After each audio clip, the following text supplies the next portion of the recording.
the global environment is changing so much, right? You have quite some growth expectations now in the US.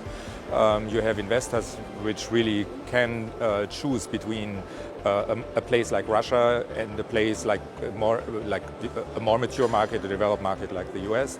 So the competitive landscape for Russia is changing.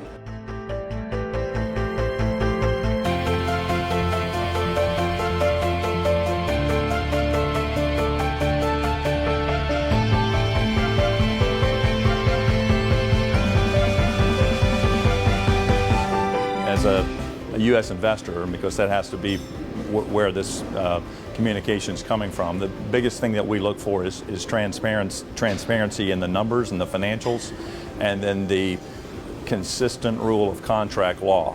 So if we are looking to invest in Russia, and what we would like to see is consistency and transparency.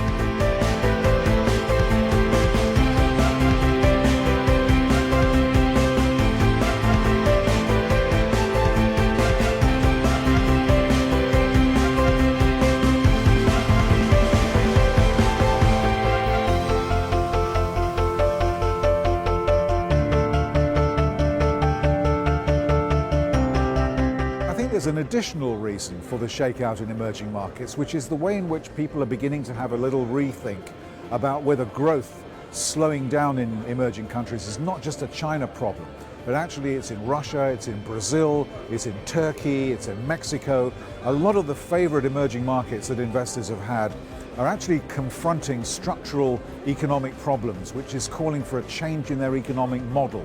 And that's not going to be very easy to bring about, because it's all about political reform. If you look at the people taking to the streets in Sao Paulo and other Brazilian cities, and in Istanbul and Ankara, it's kind of indicative of the fact that the BRICS middle class is basically beginning to feel very unsure and restless.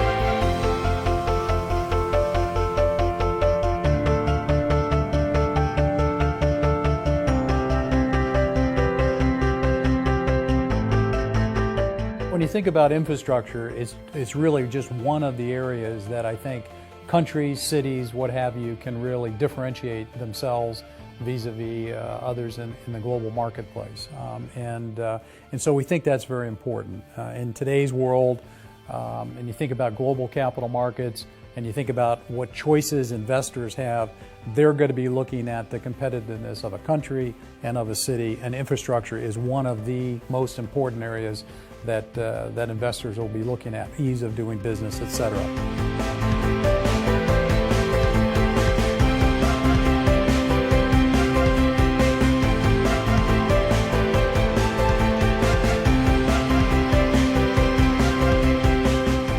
One of the things that Russia does have as its core is actually oil and gas. It is a major part of what Russia has, and it is the biggest producer of oil and gas.